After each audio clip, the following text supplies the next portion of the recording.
Welcome to the A to Z podcast. I am your co-host, Eamon McElrath. And I am your other co-host, Zach Holton. We've been on a little bit of hiatus, haven't we, Zach? I don't know what hiatus means, so I can't agree or deny. It means a break. We've been on a little bit of a break. I guess we have a little break. If you could describe your break from the last time that we met in 3 adjectives, what would those 3 adjectives be? Restful, chaotic, and good. How does restful and chaotic coexist? Because I believe you can be resting while life in your brain feels chaotic. I can't tell if you're being serious or not. Well, I went to Ocracoke last week, and that was always nice. And it was just hanging out and just not doing anything. Like, I made it a point not to do anything that had youth group or church involved in it. I just wanted a brain break. But then also there's like me and Haven are planning our wedding. Right. So that's in my brain. And then like just other stuff just are constantly in my brain. So it's restful, but brain's chaotic. Still hard to get away from all that stuff. Yeah. So, but you gotta have that, I don't know, time where you're like, okay, I'm not going to do anything. But your brain can still be going wacky tacky. Wacky tacky. That's an official scientific term. It is tacky. Yeah, it's the thing they made it. It's pink. Yeah. It affects 90% of youth ministers in the U.S. The wacky tacky disease. That's right. Where do you think they get wacky tacky from? Wacky tacky definitely comes from middle school boys. I think they're the direct carrier of the wacky tacky disease. They might be also. They might. I don't know. I like wacky tacky because you can take it and you can put it on newspaper and copy what's on the newspaper on the wacky tacky. Did you know that? Are you talking about the wacky tacky? Wacky tacky? No. What is that? Silly putty. You're thinking of silly putty. Silly putty. That's right. Silly putty. Wacky tacky and silly putty are like cousins, so they're basically the same in one. I thought wacky tacky was a disease. I don't know. If it's a disease, I want it. Just to say I've had it. What about you? 3 adjectives.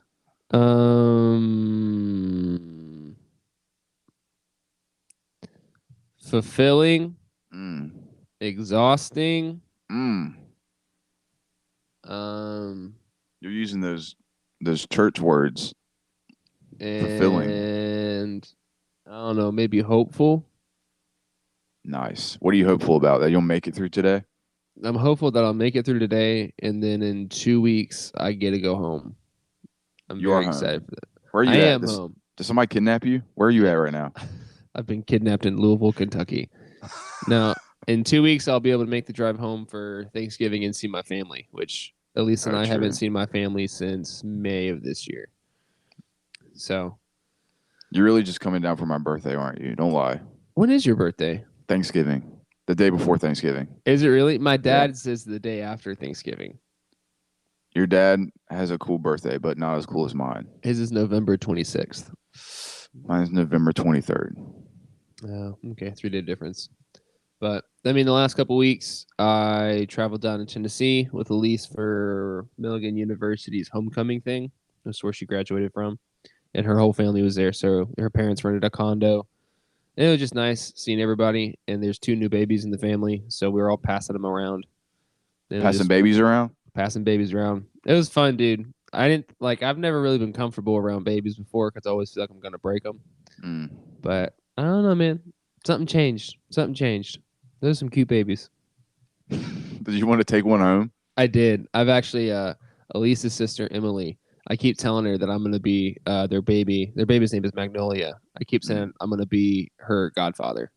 Like, they haven't asked me. I'm just telling them that, they better put it in the will that I'm the godfather of this child now. Are you going to make a movie about yourself called The Godfather? I think so. Yeah. It's all cool. Yeah. Man, hey, I wanted to read you a quote that really hit me hard today. Okay. And I It's by Kanye West. Oh, So R.I.P. You know it's going R.I.P. R.I.P. Yeah, dude. Have you not seen what's happened to this man in the He's last couple still of weeks? alive. He's still He's alive. still alive, but he's lost everything. You know what? Everything's perspective, and the Bible tells us not to love the world. So he's obviously not loving it. Well, he's not loving people either. So here's an inspiring quote by Kanye West. He says, "The greatest pain in my life is that I will never be able to see myself perform live." I feel the same way. Wow. You know, we also have that. We'll never be able to watch us do our own podcast live. No, we won't. Like somebody could be sitting in this room with us and they could watch us do it, but we'll never see it. It's really sad. What are you drinking? I saw you had a red cup. I just want to point out also how I like that you have a little coffee cup with seagulls on it. I think that's what it is. Yeah, little seagulls or mountains. Could be either. Yeah, it's seagulls. And I have a red Solo cup, and it's Pepsi. You're drinking Pepsi at 9 a.m.? I would do coffee, but coffee always makes me feel like I'm gonna die. So that's true. I've had that. Like you're having a coffee-induced panic attack. Yes, and I'm so glad. I said this to Jason. I was like, Jason came in to me one day and he was like, I feel like I'm having anxiety. And I was like, did you drink coffee? And he's like, I did. And I was like, yeah, I get that sometimes, and I hate it. So the safer route is either Pepsi or Mountain Dew. See, I just can't do soda. Like soda's like a treat in our house now. Like I don't have dental insurance. Like I don't have like medical dental coverage, and so I'm always concerned when I'm eating really sugary stuff because I'm pretty sure I have anywhere between 5 to 6 cavities right now. Oh my gosh! My teeth are messed up. But like soda, it just wrecks me. Like I can't. It like makes my mouth feel like I don't know. Hey, let's start a new segment in our show. You ready for this? Yeah. What's your best youth ministry story from the last time that we talked on this podcast? Oh, from the last time? Yeah, like funniest, most heartwarming, just what sticks out in your mind, best youth ministry story. Okay. Well, so we had our revival this week, Sunday to Wednesday, and a few teams came out every night. And there's this one team named Daniel, and he kept like this is so youth minister. He kept like getting close to me and like just acting kind of weird. And like I kept like putting my arm out, and I was like, get away from me, bro. I was like, I know you're trying to do something. And he was like, I'm not trying to do anything. He like put his arm around me, and like he kept just acting weird. And I was like, dude, if you do something, I'm gonna do something back to you. So just understand, you're not gonna win this battle. And he's like, I'm not gonna do anything. Well, of course, he ends up trying to like flip me or wrestle me or do something. So is this kid bigger than you? No. I got him like down, and I put his like arms like from like your armpits up in between my legs, and I was standing up. And so he's standing up. I got him down, and he's between my legs, like, and I'm squeezing him, and I grab his pants and everything, and I just like shove it up to where he's getting the biggest wedgie he's ever gotten in his life. And his sister was standing right there, and she was laughing, and a few other of the youth group were standing there, and they were giggling at him. And I was not giving up. I was like, I'm gonna make you remember this moment. And then he kept trying to mess with me. And I told him the story how when I was in youth group, I did this thing to somebody one time where I kept pushing them down in a bush, and I wouldn't let them get up for like 15 minutes. Like they would just try to get up, and I kept pushing them down. So I did that to him where I just got him on the ground, and every time he tried to get up, I pushed him gently back down. Like I would just put my hand on his head and just kind of gently push it back down. And I did it for probably like close to 10 minutes. And he's like, can I please just get up? I was like, no, I want you to remember this. So that happened after revival. There is no kind of revenge like a youth minister's revenge. Absolutely. It's got a life lesson to it. It does. Did I tell you about the time I attacked Corbin at a CIY? No. For you guys who don't know, Corbin was my youth minister, and eventually we kind of did youth ministry together with Zach, and that's kind of how we met. But when I was 15 or 16, I was in the upperclassmen in high school. What you need to know about Corbin is he hates pickles more than anything. Like they literally make him want to vomit, like just at the sight of them. And so I grabbed a pickle. We were at the cafeteria at a CIY, and I ran up behind him and I rubbed it right on his top lip under his nose, so he'd have to smell it. And dude, he had this wild look in his eye, and like he got up and grabbed at me. So I ran away, and I was like, "All right, there's no way he's gonna follow me in this cafeteria." I look around, he is like running right at me behind me, and I try to get away from him. But in the middle of this cafeteria with all these people, like 100, more than 100 people around us, like 1,000 people, he picks me up and he slams me in the middle of the cafeteria. He's my youth minister. He's slamming a 15-year-old kid, and I just laid there on the ground giggling and laughing. I was like, "Yeah, I deserve that." Also, I don't know if this counts as a youth group, but I was doing our skate church thing yesterday, and like Olin was helping me set up for it, like setting up a speaker or whatever. And then like as we're like about to set up, all these kids just start running to the side of the one side of the like park. And we look, and there's these two boys that are just squared up, and they're like about to fight each other. And they do start fighting each other, and this one kid gets punched, not the hardest, but close to the hardest I've ever seen someone get punched in the face. And then after that, they just hugged it out and walked away. And I was like, "What in the world?" "Hey, heck yeah!" And Were I they used, huh? were they there for your thing? No, but I did say like in my thing, I was like, "Yeah, they should have been here because this is all about loving each other, and they needed to know that."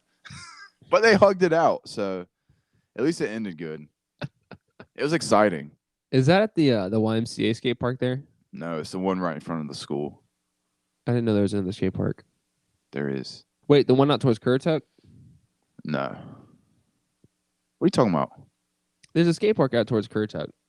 I'm talking about the skateboard here on the beach. Oh, okay. Yeah, there's one like if you're taking the bridge back to the mainland, it's on the right if you're going going north. No. I used to skate there when I was a kid with my dad. Good memories, huh? Good memories. Hey, we're kind of talking about good memories today. Yeah. Or bad memories. Or bad memories. Also, just for you viewers, we're not doing this with show notes this time. We're just chatting.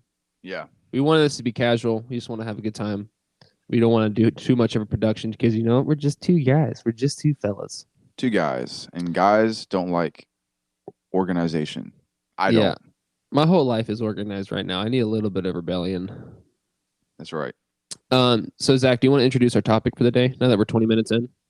Absolutely. So, we were talking about wacky tacky earlier. Mm-hmm. And Amos said, I think middle school boys are where wacky tacky comes from. And I would say also middle school, high school girls also create wacky tacky. And so we are going to be talking about dating. Everybody's favorite topic. Dating as a Christian. I think that's safe to say. So we're just doing dating in total. Yeah, I think dating in total.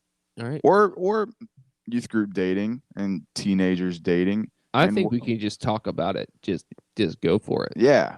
So Eamon, why did you want to talk about, because we were talking yesterday and you were like, hey, let's talk about dating. Or I said pick a topic and you said dating. Why did that one pop in your head?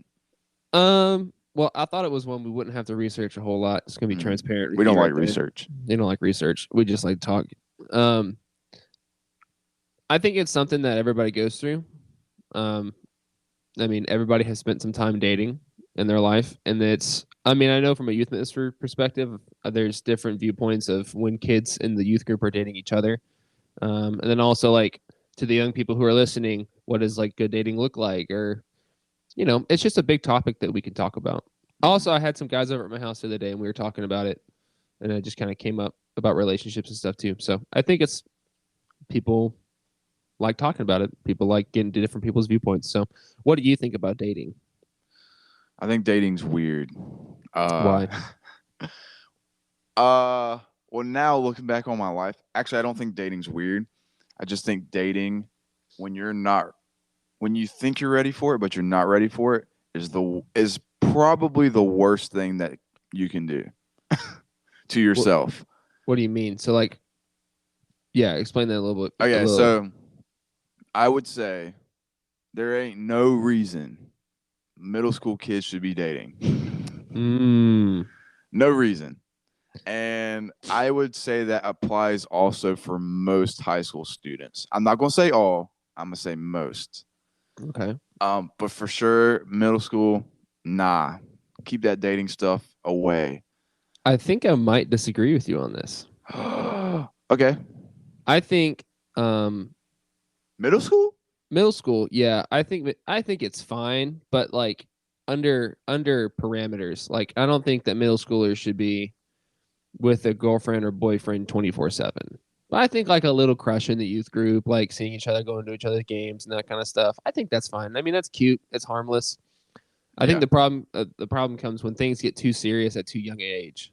Yeah. You know, like I think there should be boundaries. I think there should like let them have their crush because I think that's part of growing up is you have crushes on people. You kind of get introduced to what romance is or your idea of romance in middle school. So I think as long as there's like healthy boundaries and it's not like I'm gonna like this person is my entire world right now and just infatuation, I think it's fine. But you're saying for a sixth, seventh, or eighth grade student to have healthy boundaries on their Yeah, own. yeah, I think there should be healthy boundaries. Is that possible? Is it possible?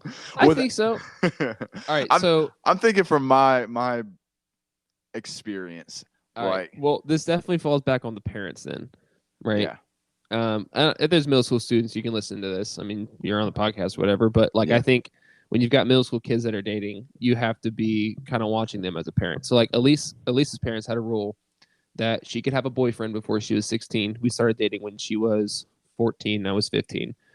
Um, that I could come over, I could spend time with the family, but we were never allowed to go on a date by ourselves. We could go on a car date. hmm But when she turned 16, they let us do our first car date. Right. And like I was never allowed, like we never went to her room. We never were behind a closed door by ourselves. Very few times were we ever alone by ourselves in our dating life when we were still like teenagers before 18, before college. hmm So just like healthy parameter. And then like her parents were always inviting me to go do stuff. They're like, hey, we're going to the beach. You want to come hang out with our family? You know, like hanging out in a family scenario, not just, oh, they're going to go and do whatever. yeah, yeah. I So feel I that. mean, I think that was a healthy boundary. Yeah, but that was set by parents. I was set by parents, and also Elise is a wonderful rule follower, so it was enforced by her too. Yeah. So you, as let's say you're a student who's listening right now, you have to be on yourself, Yeah, I think you have basically. to be watching yourself to have healthy boundaries. Yeah, and you gotta be disciplined. See, that's me. I'm not disciplined. Mm-hmm. I mean, I'm a little more disciplined now than I was then. Right. Um, but I'm not a person who's like, I'm gonna run a mile today. I'm not gonna run a mile. I'm not gonna wake up in the morning and go run a mile. Even though I woke up this morning and got ready for this podcast while Eamon was still asleep. So I'm pretty sure I have COVID right now. it's not an excuse, Eamon. No, so you as the student, you have to be disciplined and you have to recognize that in yourself. Am I disciplined or not? Because if you're Yeah. like me, I was not. Your parents could be disciplined, and that's good. So Yeah. parents also, you got the responsibilities on you also to be like, I'm going to set boundaries for my kid to set them up for success and not set them up for failure in the long run. In this, Right. Yeah, um, and I think it's more than like. I mean, let's be honest. We're talking about physical intimacy. You're trying to put boundaries around. yeah, Like you don't want anything happening before. I mean, you just want to avoid that stuff. You know, we don't think that's really conducive to a young kid growing up. They don't need that in their life right now. But also, I think like I don't know, you're a kid.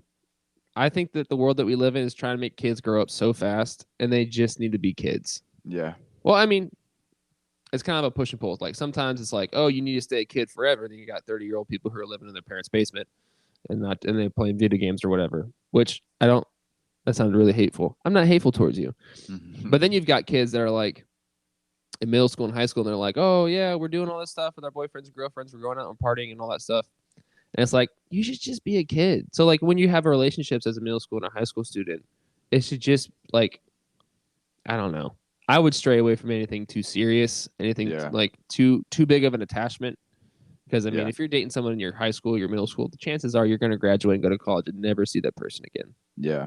And also the reason I said like you should stay away from dating like if you're in middle school. I agree with you, like have that little crush or whatever. Because I dated people in middle school, Right. but I don't consider them like as someone I actually dated. Like it was like we just we're dating and we never talked to each other.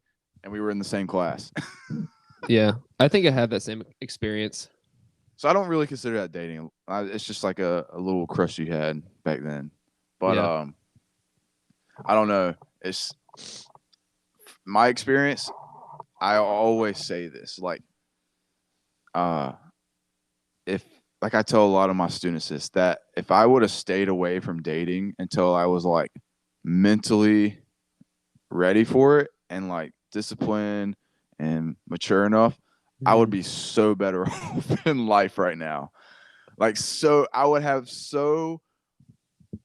not have wasted so much time and went through a lot of the heart aches and heartbreaks and the anger and all that stuff that deals with like breakups and whatever. And part of that was like because I was finding all of my value in who I was dating. Mm. Like I was like, which might sound a little weird, but I know some experience this where it's like I felt like I had value, but I felt like dating somebody just added more value to me. Mm.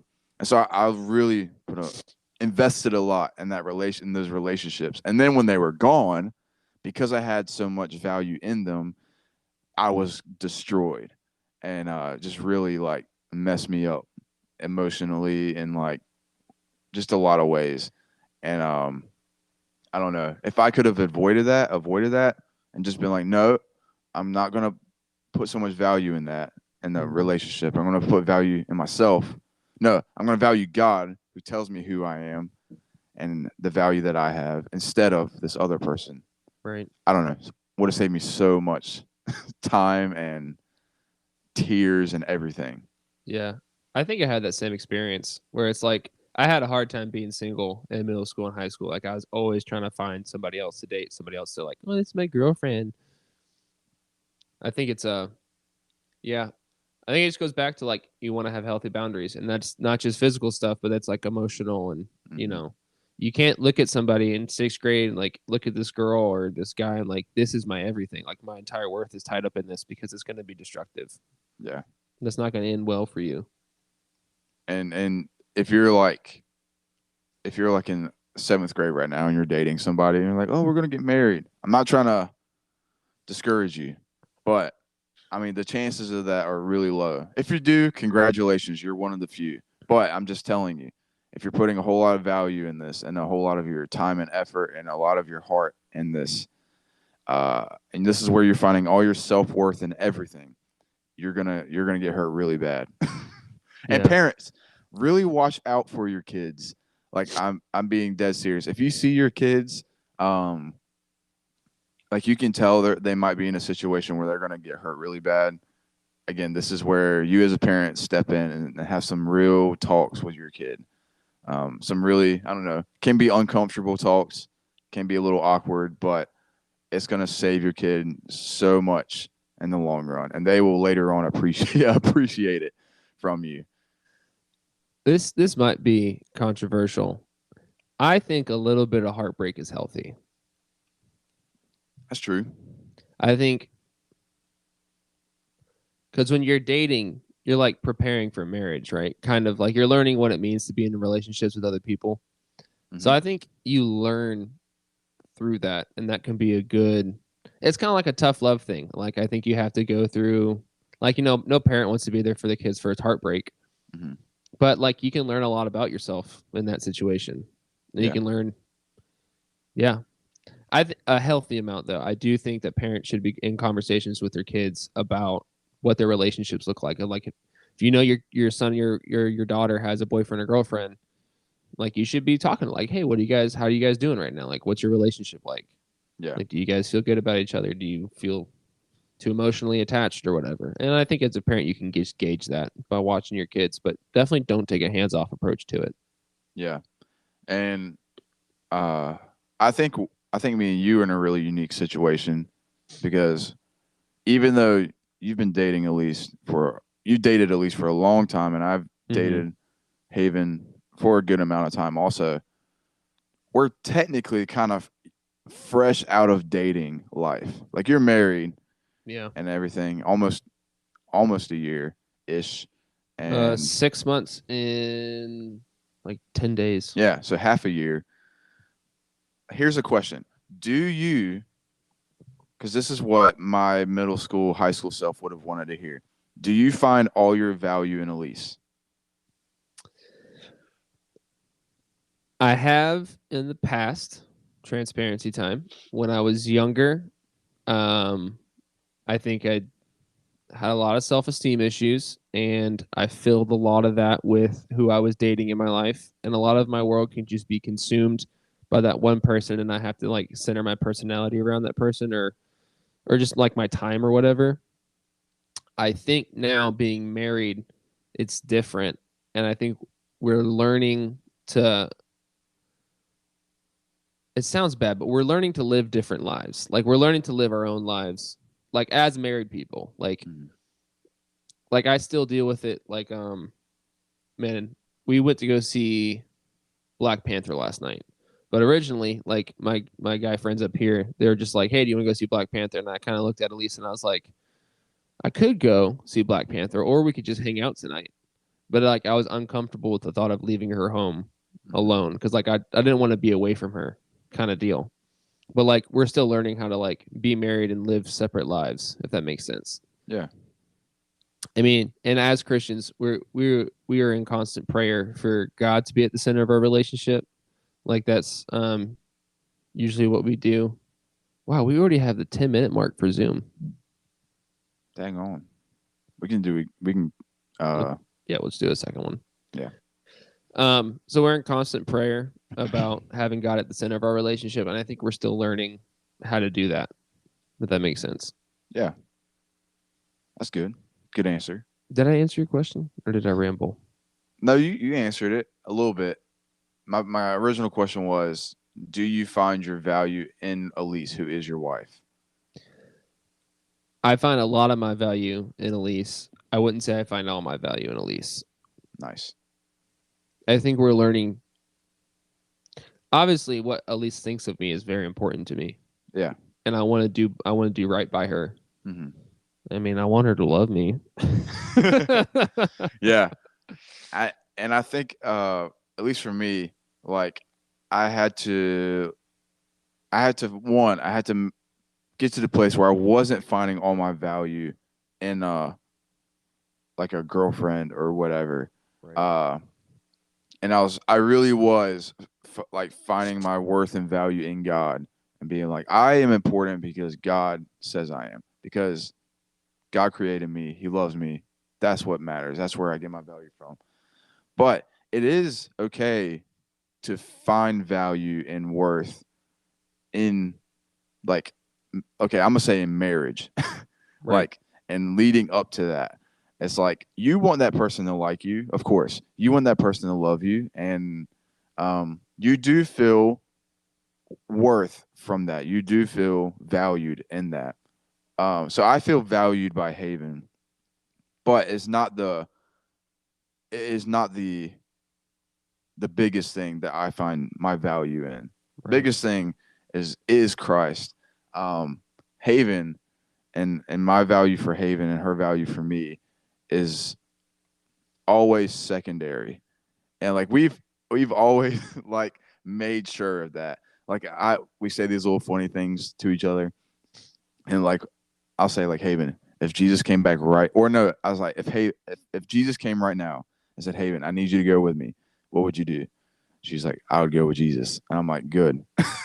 You better leave me behind. And because and I say the same thing. Like she'll ask me sometimes, and I'm like, I love Jesus more than you. And where we just like we love each other like a whole lot. But we always want to check on each other, like little checks on each other, that we still love Christ more than we love each other. Right. Which for me back then was always a hard thing for me, and it's probably why my relationship with Christ was so fragile, because I always put a relationship with a girl above Jesus, Mm-hmm. which sounds terrible, but that's where I I, I was. What's I think it's really commonplace though. yeah, yeah, and it's just where I was finding all my value from, and like, but when that, I mean, again, I hope you're a student. If you're a student, I hope you're really listening to this. When that person was in the number one spot, when that person was gone, my life was crushed. Mm. Uh, but when Christ was in that spot, and then I had these other relationships, it still sucked, and it still wasn't like, it still didn't feel good, but I wasn't like destroyed and like, I don't know, having all this depression and anxiety and like not sleeping and not eating and all that stuff. That's crazy. That's ridiculous. Yeah. When you tack all your self-worth onto a person, I mean, people are flawed creatures. I mean, we have a lot of ups and downs and highs and lows and stuff. So, I mean, you're along with that roller coaster, but if you're tacking your self-worth onto your relationship with Christ, like that's just steady. And no matter like, oh, my boyfriend left me, my girlfriend left me, this thing's in and out. Yeah, you feel grief and stuff, but it's like, all right, Jesus, like what's next? Like Yeah. where are we going next? Like what else do you have planned for me? You know, you can have a little bit more of a foundation to lean back on. Yeah. Um. So yeah, dating. So what do you think healthy dating looks like? How can a student achieve a healthy relationship? Uh, first and foremost, find your value in Christ first. Mm. Like, I know that sounds cliche or cheesy or whatever, but for real, if I was talking to myself across the table here, and this, like middle school me asked me this question, I'd say, Mm-hmm. first, get in God's word and understand and try to understand His love for you, and how important you are to Christ. So first and foremost, that's the thing. Put Him first. Let His love completely overwhelm you. Mm. It is an overwhelming love, and so let it overwhelm you. Um, Secondly, set guardrails in your life, and this is where you got to be disciplined, and this is probably the hardest thing. Um, is you have to lay the grounds out, like right when you start dating, lay the grounds out. Say, we're not going to Lay do the grounds this, out. huh? Lay the grounds out. I just like that. It's a good phrase. Lay it out. Just say, all right, we are not doing this, this, and this. We can do this. We can do this. Just set like boundaries for yourself. Can you give us an example of what healthy boundaries might look like? Yeah. I could. Here's one of here's what my youth minister told me. If you're ever horizontal, you're not in a good place. Bad place. Which, for those who don't know, the X and Y axis very well. If you're vertical, you're up and down. If you're horizontal, you're laying down left and right. So if you are laying down, if you are horizontal, you're probably not in a good place. Yeah, I would. Behind closed doors, Yeah, by yourself, bad spot. Netflix. That's a tight spot. Dude, delete your Netflix account. We know that you don't watch anything on Netflix. I don't know if your parents ever let you do this, but the idea of like having a girlfriend in your room and like hanging out in your bed is so foreign to me. Is your parents ever have rules about that or anything? Yeah, but I broke them. I mean, I guess I would say that's a terrible. Like I don't know. I don't think. Obviously, we don't have kids. I don't think I'd ever allow my child to be alone in a room as a teenager with their girlfriend or boyfriend laying in their bed together. Like that just sounds like a recipe for disaster and crossing a lot of lines. Yeah. So horizontal, no. Closed doors, no. You know what? Being around friends is like a good thing. But you Group don't want dates. to, yeah, you don't want to be around friends all the time. So like, do activities together. Like, go to the beach together, go on dates, go out to eat together, go hang out with your families together. But Yeah. you do Really? desire, huh? Go ahead. I'll No, cut I you was off. gonna say you do desire that alone time. Just make sure it is uh you're having alone time, not in a like what somebody like if someone walked in the room and be like, oh, this is weird. Yeah. Like if that makes any sense, like don't be like, oh, why are you guys under the table? That's kind of weird. Is that a spot where kids make out under the table? Is that a location? I've caught a few in youth group. Oh yeah, that's a youth ministry. That's like when you're Yeah. playing sardines Oh yeah, yeah. or like hide and seek. Terrible. Nah, Terrible. terrible. Terrible. What Yeah. about you? What's a no no for you? No for me. I don't know. I think our culture puts a lot of emphasis on the physical stuff. And I think as a teenager I fell into that. Like I have to be physical with this person. Like if I'm not kissing Elise right now, then like I'm not showing her that I love her. And I think that's a very false statement. I think there's definitely a part in relationships that need to be physical, Mm-hmm. right? Later on when you're married, or more mature. But I think you just need to get to know the person for who they are. Yeah. Like talk to them about their background, their upbringing, get to know what their family is like, get to know everything about them. And like there's an emotional intimacy you can have with somebody through experience, like doing things together that aren't like just physical, like just sitting down and kissing or holding hands or whatever. It's just such an emphasis on that stuff. And it kind of breaks my heart because I think it's just misleading kids about what love really is. Like love's so much more than just physical. It's emotional, it's intellectual, there's just a lot of layers to it. So like explore those layers with each other and save the physical stuff for later. Yeah. And again, for students, do not get your ideas of dating from social media. Oh yeah. Jeez. Man, if you're like learning from TikTok or Instagram or whatever it is on how to date, you're setting yourself up for failure. And here's something you can do if you want to learn like a good way to date or some good practices of dating. This might sound corny, but it's gonna be good and healthy. Like talk to an older couple and like Yes. just ask them like, hey, how did you start dating? What was your first date like? What did you guys do? How have you been married 50 plus years or whatever? Ask things like that because it's going to give you a more realistic idea of what good dating is like. Yeah, for sure. Um that's what I did with Elise. Actually, her older sister and her now husband were dating in my youth group, and I was really wowed. I think they'd only been dating a year, but I was like, wow, how do you date somebody for a whole year and not break up with them by then? And so I was like, sat down with Emily. I was like, tell me everything. How do you do it? And so we talked, and then she was like, you should talk to my sister Elise, and the rest is history. History. But like, you need to learn from people who've gone before you. You can't expect at the age that you're in that you're going to know everything. Yeah, You need to be talking to people who are experienced. absolutely. That was a nice coffee bring in. Thank you. I always feel awkward when I reach back for it. I need to have like a coffee stand right here. um, yeah, I don't know. Those are a few things I could think of. Some do's and don'ts. Do's and don'ts of dating. You know what I really like? I really like I think we've mentioned it before, Bayma Discipleship Podcast.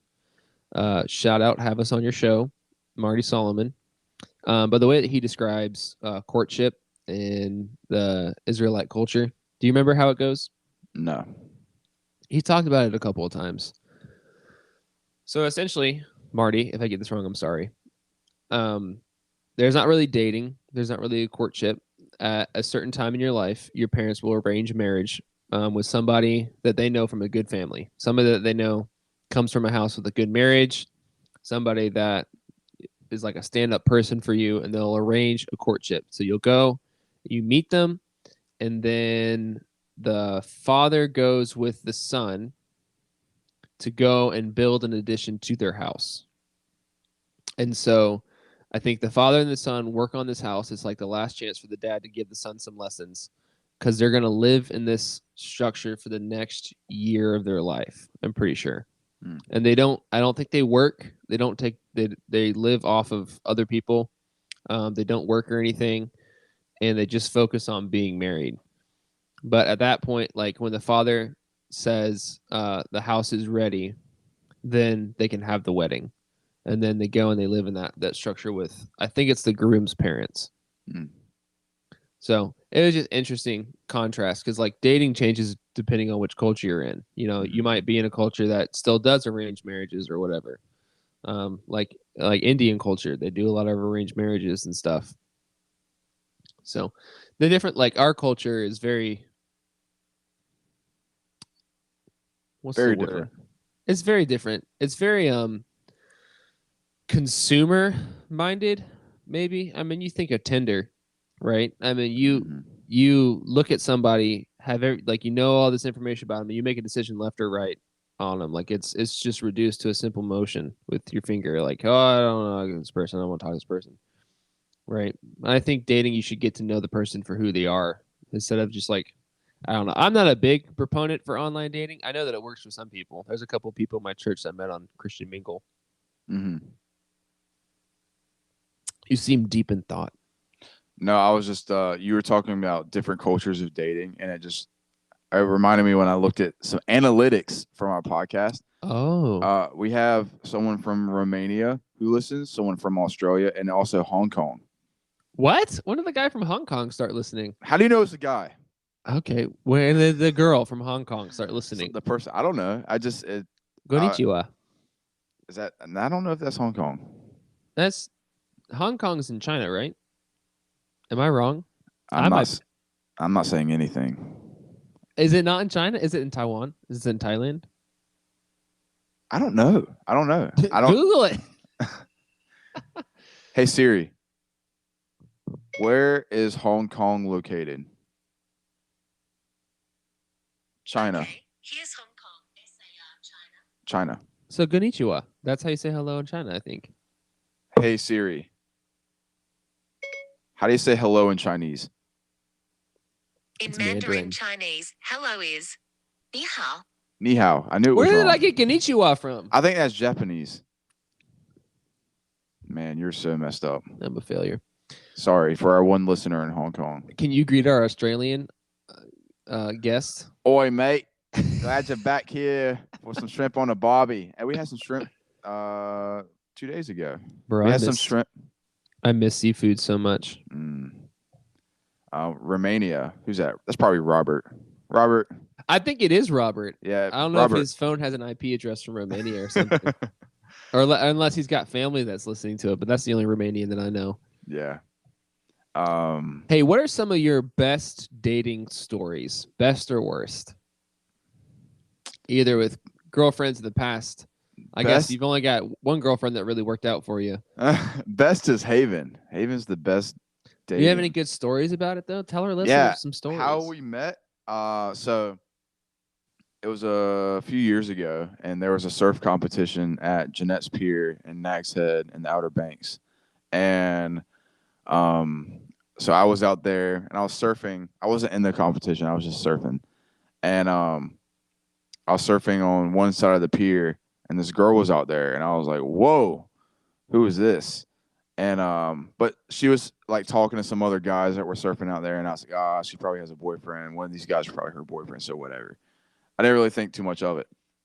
But I was just like, wow, she's beautiful.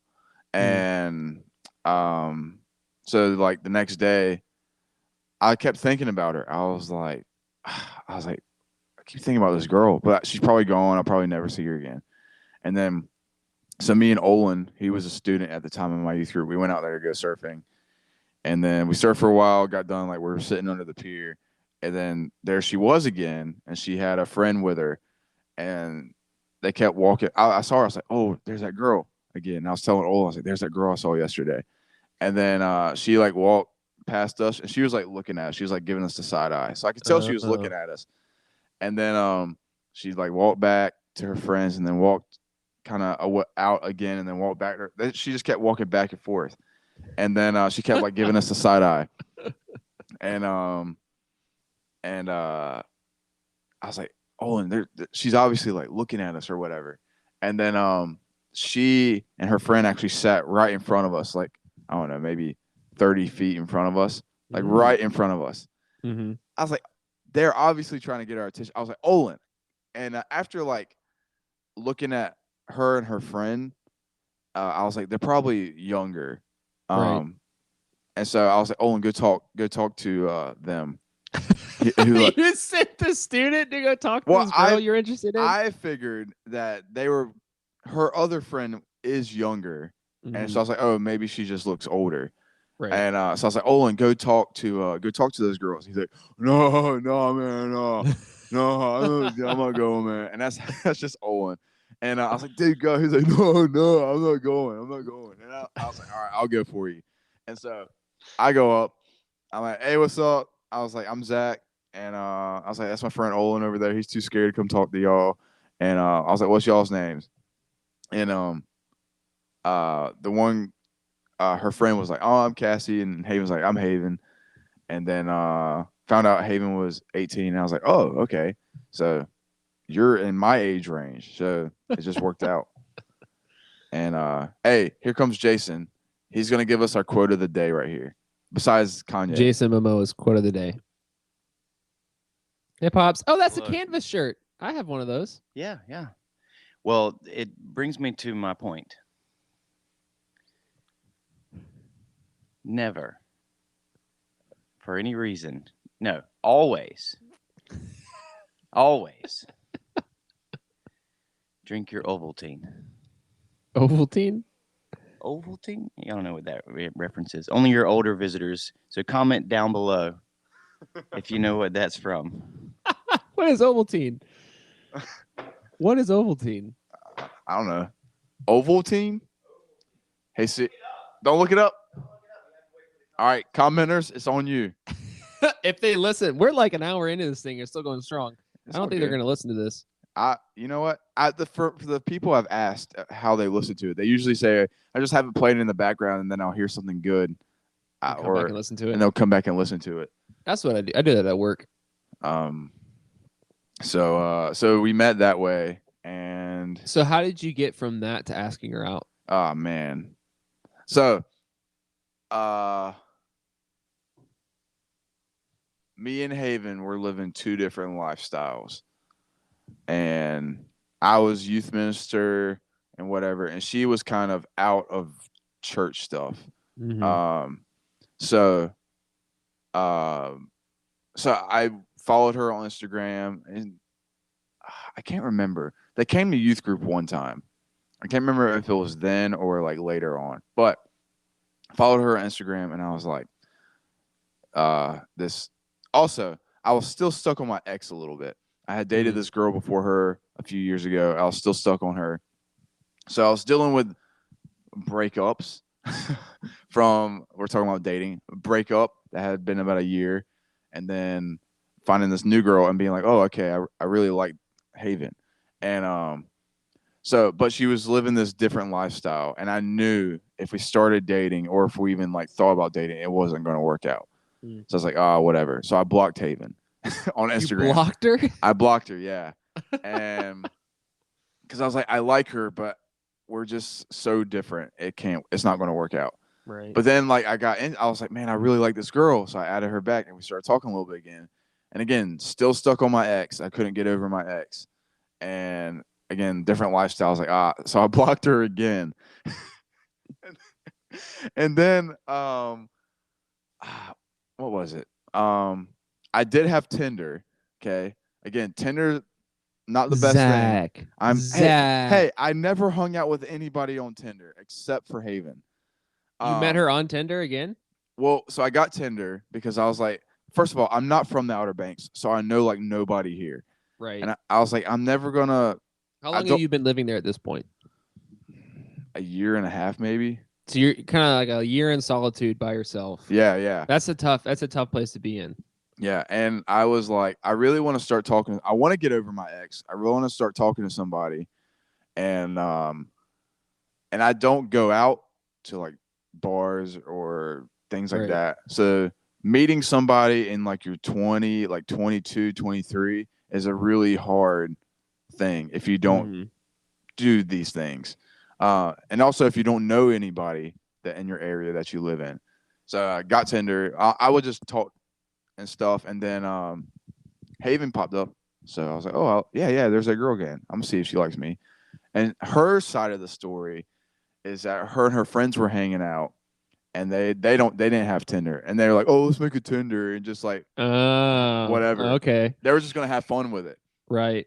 And she said the first guy that popped up on her Tinder was me, and she was like, oh, there's that guy, and she's like, well, I'm gonna swipe right on him and see if we match, or like she's like, I'm gonna swipe right, and she did, and we matched, and she was like, oh, and then we started like talking for real, and then we hung out for real for the first time, and the rest is we've never stopped hanging out since then. Never stopped. So how long ago was that now? Shoot. So we started hanging out, and then I was like, all right, let's talk for 3 months and whatever. And You set a time frame? yeah, I was like, let's talk for 3 months because she was still kind of in that lifestyle, Mm-hmm. and I was like, look, and I feel bad for this now. Like I feel bad for being like, you can't be doing these things. Like I didn't want her to because I knew it was destructive for her life. I knew it was going to end her up in a not so good place. Right. So I was like, I don't want you to do these things. So if you don't do these things for like 3 months, we'll date or whatever. But also it was, so that's not so good. So I'll say that for myself. Right. But it was also like, if we can hang out for 3 months and it's good, then let's date. Because I think there's a period where you have to like get to know, because we didn't know each Right. other. You can't just jump into stuff like that. Yeah, you got to get to know each other. And so after like 3 months, I think it was like April 7th, we started dating of like I'm going to say 2019. I think 2019. And then we've dated ever since then, and then got engaged recently. Dang. True love. True love. I do think it's important to have a time period. Hey, babe. Everybody give it up for my wife, Elise, who's giving me a quesadilla. Quesadilla. She's giving. You want to be on the podcast, babe? Come say hi. Please come say hi. Jason already came in and said hi. Baby, please. All right, we'll interview the dog. Summit, what's true love like? Don't lock her in here, babe. She doesn't want to be in here. Bye, Sammy. I love you, dear. Go on now. I love you, dear. Sammy, you can't have my quesadilla. She just wants my quesadilla. What do you have to say? You can't see her. Go, Sammy, go. Get out. Get out. Get out. Love you. Thanks, babe. Everybody, give it up for Elise. Look at that craftsmanship. What a craftswoman. She is a craftswoman. When it comes to quesadillas, she is an artist. What about you and Elise? Elise and I met in high school. Actually, so where the story really started was in 7th grade. Middle school dating. Yeah. My church had this thing called the Attic. It was a weekend ministry where they opened up the church. So it's like a big rec center, and you come hang out for 3 hours, play Guitar Hero, drink a bunch of soda, be crazy. I saw this as my entrance into the dating pool. Right. I wasn't the most social kid. I'd been homeschooled 2 years prior, so I didn't really know anybody. So this is like, all right, I'm going to start meeting people at this church. I'm going to get a girlfriend. So I was just talking to everybody. I had no preferences. If you were a girl and you were walking past me, I'm flirting with you. So Elise happened to fall into that criteria. She was a girl. She walked past me. It was her mistake. So I looked at her and I said, hey, I don't know you, but I want to. And what a suave thing to say. Very suave. And like at this point, I'm probably 4 feet tall. My head is shaved. I have a buzz cut. I haven't discovered deodorant yet. I may or may not have brushed my teeth. I still had a gap in my teeth. I hadn't had braces yet. I was not a good looking 7th grader. And so she looks at me all wild-eyed, and apparently we did know each other because we'd been going to church with each other for a while at that point, and I didn't recognize that. And so she just walked past me, nothing. I was like, all right, moving on. Next girl. Tried the line out, didn't work. Fast forward a couple years from there, I'm a sophomore in high school. I'm at a CIY. I had that conversation with Elise's sister, Emily, because she's been dating this guy named Reed, who was kind of like our youth minister at that point. He had grown up with us, but he ended up taking on some responsibilities in the youth ministry. And I was like, how do you date somebody for a year? Like, that's insane. So I was talking to her, and she says, you should go talk to my little sister, Elise. And I was like, yeah, I tried that. Didn't really work out last time, but I was like, all right, couldn't hurt. And so it was elective time for CIY, and Elise was going to an elective by herself. And this one I'd already been to. It was that movie about the kid in India who just wants a bag of rice. Or no, he's like sold into slavery for a bag of rice. Sold for a bag of rice. I'd seen the movie 3 or 4 times at that point, and I was like, I straight up lied. I was like, I've never seen this movie. I'd love to go to this with you. And so we start walking down the street together. Actually, I think there was one other person. I think there might have been a girl named Sarah Baker there. Sarah, if you're listening, shout out to you. And I was just really struggling to talk to her. And so I just started rambling, and we walked past this crack in a pavement or something. And I was like, when I'm in charge of this country, we won't have problems like that. It's just like, I don't really know where that line came from, but it ended up being the basis for a pretty extensive inside joke that lasted for for at least a year. And so we went to the elective. I tried to talk to her through the whole movie. She shushed me during the movie. I wasn't deterred. I was actually talking to another girl that week, and I told her I didn't want to talk to her anymore because it just wasn't working out. But it wasn't working out because I started talking to Elise. So I'm sorry, Chelsea. I didn't mean to do that to you. But you're not sorry at the same time. But I'm not sorry at the same time. And so, yeah, we just talked the whole time, and I asked her a lot of questions, and I would get her to talk because she was such a shy person. And then we dated for the next 8 years, and we actually broke up for a period of time my freshman year of college, and we got back together.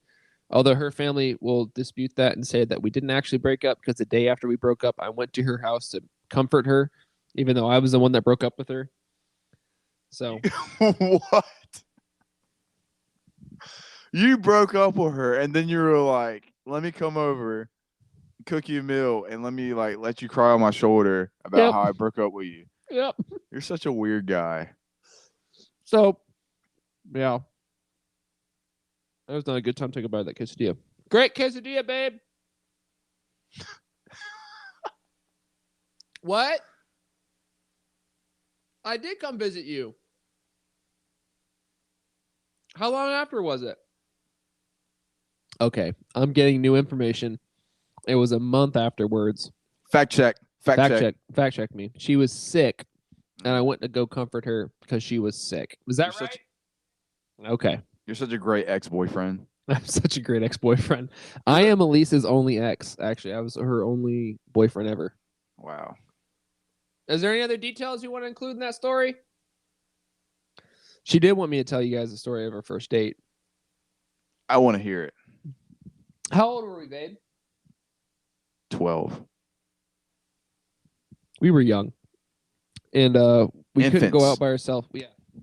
She at least wasn't 16 because we couldn't go on days alone. So we went on a group date, and we were going to go bowling. And it was me and 2 other couples, 2 of my best friends growing up. And then one of them had a girlfriend, and one of them, she wasn't his girlfriend yet, but he was trying to get to date her. So I'll go to the bowling alley, and I didn't know this, but it was full. I didn't know bowling alleys could be full. I don't know why that didn't cross my mind. We didn't have a reservation. We also didn't have a ride, so I can't remember how we got from point A to point B. And so we were like, okay, well, we can't go bowling. Let's go watch a movie. But there was no movie showing at that time. The only movie we could get into was Taken 3, and it had been going for 30 minutes already. So we bought tickets. As you do. As you do. And we go and watch this movie. And I have not seen Taken 1 or Taken 2. And I don't really have any interest in Taken 3. And I don't... Did you let me hold your hand? Yeah, she probably didn't let me hold her hand. We were very very conservative young couple. And it was terrible. And I think her parents came and got her afterwards, and we didn't talk after that. And I was like, yep, she's going to break up with me. That was the worst date in the world. What a great time. It was wonderful. And now you're married. And now we're married. And have a house and 2 dogs. We have a house and 2 dogs. Wow. And we live in Kentucky. We're living the dream. That's right, the American dream. That's a good quesadilla. I was about to say, for anybody who's listening, if you keep wondering why he keeps taking these little pauses, because he's munching on a quesadilla. I'm trying to eat this quesadilla because I know I'm not going to make lunch today. Man, they should make a movie out of you guys. I don't think so. I don't think anybody will watch it. Maybe a comedic. If I could give any advice to somebody, thank you for asking. I would say you need to be patient with somebody. Mm. And I think that's one of the key things that kept Elise and I together over 8 years is patience with each other. Yeah. There's a lot of times she had to exercise patience with me. There was times I had to exercise patience with her. And you got to learn to do that for the other person to last. Yeah. Because they're going to... No, keep going. Sorry. I think disposable. That's what I was trying to get at earlier. I think Americans look at dating as disposable. Like you look at people as disposable. Oh, you make me mad. I don't want to talk to you anymore. Like, oh, we don't agree on this. I don't want to talk to you anymore. Like, I'm not going to go through the work of arguing with you. I'm not going to go through the work of presenting my viewpoint and trying to listen to you. No, I'm just going to dispose of you because we're not the same. We don't think the same way. And I think to some degree, you should draw lines on like who you're willing to be with. But on the other hand, like you need to be patient with each other. Because, I mean, if you had looked at Elise and I as kids, you would not have seen a weirder couple. Like we weren't at all similar. We didn't share the same viewpoint on things all the time. We came from different backgrounds. But now as we're married, like she's my best friend. Sorry, Zach, but gosh, that stung. Yeah, but we have a lot of history together, you know, of listening to each other and being patient with one another. She, when we were 2 months into our relationship, we were at another church event. Church hopping? We were at a church. We were at a CCYC. Mm. And we were in a bookstore with who knew she loved books. So I planned this. I wanted to tell her that I loved her. So we were at the clearance section in a Barnes & Nobles in a mall. And I looked at her and I said, Elise, I think I love you. And she had that same wild-eyed look that she'd given me at the attic all those years ago, just completely shocked. And she looked at me in her line, and Elise, I love you. She goes, how long? And dude, my heart broke. Like my heart shattered in a million little pieces. And I just like walked away from her. I didn't say anything after that. I just walked away. What does she mean by how long? I don't know. Babe, what did you mean when you said how long? How long have you loved me? Yeah, I guess how long have you loved me? I don't pretend to understand. Mm. But I fell in love fast and she needed time. So she wouldn't let me say it until we had been 8 months in. So 6 months after that, she let me say it. You were allowed. I was allowed to. And I think that's when we had our first kiss that day too. You were allowed to love her. Mm-hmm. Man, we've been talking for a long time. I don't care. What other thoughts do you have on dating, Zach? Nah, patience is good. Gonna need patience. If you can't be patient, you're never gonna be in a relationship. You will be in a relationship, but you will be in a lot of relationships if you can't be patient. Yeah. I mean, me and Haven had to learn that. Be patient with each other. Because contrary to what the world is showing and teaching you, you're gonna have fights. And you might have a lot of fights. You go through seasons of your life. Like me and Haven have gone through times where we fight a lot. Mm-hmm. And then we haven't fought in a long time right now. But it's when you have to decide, how bad do I want this relationship? Again, there's a breaking point. There is a point where this isn't it. But obviously, me and Haven wanted it, and so we were like, "How bad?" In our own ways, how bad do I want this? Do I want to cut this off and start all over with somebody new? Um, or is there something good in this that I can't find in anybody else? And am I willing to be patient and deal with the work through the stuff, the issues, the whatever, to get to the other side where it is good? And it's hard. It's hard. And you know what? It does break your heart in some ways, in different ways than a breakup. Right. But kind of like what you said earlier, those fights and those arguments are good. There's such a thing as a healthy fight. Yeah. Like I hate the thought where people are like, "Oh, you should never fight. You should never argue." I don't like it, but a healthy argument is good because you learn to control your mouth and your anger and your heart, and you can learn how to talk about a really hard thing in a civil way, and in a healthy Christian way.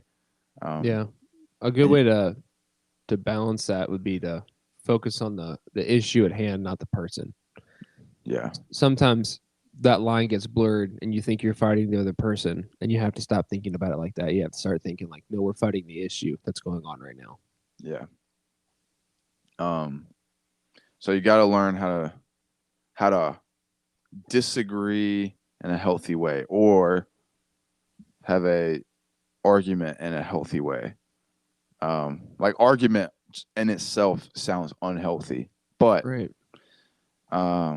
It's just not fun. I think that's the word. It's not fun. So anyways, I don't know. So if you could sum up what we talked about for dating today in a movie quote, what would it be? In a movie quote? Mm-hmm. A quote from a movie. Give me an example. Live long and prosper.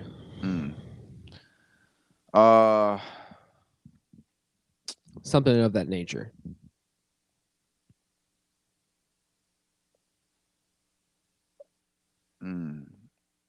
Let's see. I would say love Jesus. I don't think that's a movie quote. I don't know. No, just give us a quick rerun, a quick summary of what we talked about today. Dating can be weird, but dating is good because you have to date to get to marriage, and God loves marriage. I'd say that God loves marriage. God loves two people coming together to be one, and it is a good picture of how Christ loves us. And so you have to date, but dating can be really awkward and weird and can cause you a lot of heartache and trouble and depression and all kinds of stuff in your life if you're loving the other person more than you love Christ. So first, love God, love Jesus, find his love for you through his word. Then as you venture out into the dating world, remember Christ loves you. That's where your value is. Set boundaries for yourself. Go through the do's and don'ts. Do these things in your dating experience, and don't do these things in your dating experience. Be patient. You're gonna have disagreements and arguments and moments where you feel like you don't like the other person, but it's a lie. You just don't like the thing that's going on in between you guys. And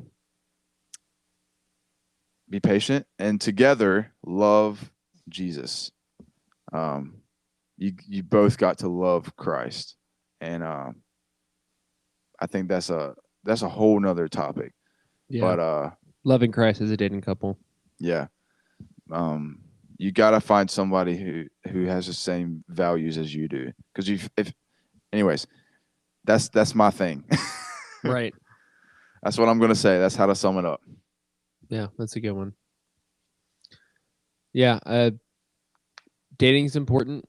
I think you learn a lot about yourself. You learn a lot about other people. I go back to the creation narrative in Genesis. We're created for one another. We're created to be in community with one another. And I think our relationships are supposed to be a picture of how Christ loves the church and how God loves us. So if you're in a relationship and it doesn't look like Christ loving the church, it doesn't look like support, it doesn't look like love, listening, all those good things, then you're probably not in a great relationship. And you should probably do some work on that. And if you're not in a relationship yet, that's what you should look for in one. Yeah. Don't just hand yourself over to anybody who gives you attention, because that's not healthy. I think we should strive in our relationships to be healthy and to model what healthy love looks like. And we get a picture of that in Scripture, of God loving his people and Christ loving the church. So that's where I go back to. I think it's a good thing to try out. It's a good thing to do, as long as you're doing it in a healthy way that is helping your faith grow and not encouraging you to kind of fall out of your faith. If that makes sense. Absolutely. Beautiful. Yeah.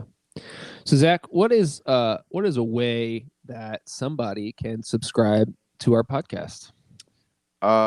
First of all, subscribe to our podcast on Amazon, on A to Z, A to Z, and the nonsense in between. Amazon Music, Spotify, Apple Podcasts, our YouTube channel, Xbox, and PlayStation 5. Castbox. And Nintendo 64, Game Boy. Also, our YouTube channel is A to Z Podcast. You can subscribe to us on there. It really does help us out. It encourages us. Leave comments. Get in that comment section and just, if you want to say something, we'll respond to random. Just tell us how your day's been. Yeah. Tell us what your cat Sophie is doing today. Somebody, I don't know. Somebody might have a cat. If you have a cat named Sophie and you live in Romania, tell us how your day's going. Yeah, Robert. I'm joking. Subscribe to us on there. Tell us what you think. Give us some more. We'll always take topics and ideas. Leave some stuff like that in there. And instead, how we usually end this out of telling you how to subscribe, we're just going to show you an example of how to subscribe, sent to us by one of our now subscribers. His name's Eli Powell. He's one of our good friends. He's a man. He is a man. He has a beard, and he's younger than me, and I'm jealous of it. And he's a very good beard. He's also getting married in February, so he knows a little bit about dating. He's getting married before you? Sure is. Dang. And then try hard. Yeah, try hard, Eli. He videos, so if you need him to video your wedding, then he'll do it for you. Yeah, he did the video for my wedding, and it was incredible. And he's a joy to work with. Yeah, he's gonna do mine also, and he's doing his own on a selfie stick. I'm joking. Is he really? No, he's not. I thought he was in your wedding party. He is, and he is videoing the wedding. So good luck with that, Eli. Work? You know, I'm doing his wedding, so he's got to do my wedding by videoing it. You're doing the service? I'm marrying them. Oh, that's sweet. Eli, where's my invitation? So check out this video of Eli Powell and how to subscribe to the A to Z podcast. We love you. You guys have a good night. All right, folks, we're outside, and today I'm going to show you how to properly subscribe to the A to Z podcast, because I listened to the latest episode and I was like, I got to subscribe. So as you can see, we're on the A to Z podcast homepage. There's the subscribe button right there. Okay, that's important to note. And we take this and we set it up right here, just like that. And then once you have your phone set up with A to Z podcast on the YouTube screen with the subscribe button on the screen, that's very important. You take your handgun of choice. In this case, it's 22. I'm going to take a bullet. I'm going to stick it in there. I'm actually going to load it up because contrary to popular belief, you need to be able to hit the like button and the subscribe button. So we're going to make sure we have enough rounds to hit like and subscribe. All right. So you're going to take your gun off of safety, and you're going to hit the subscribe button.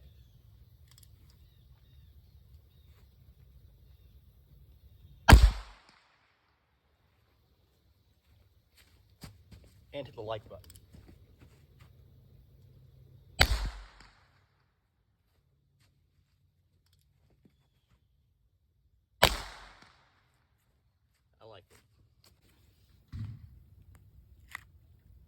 And that is how you properly subscribe to the A to Z podcast.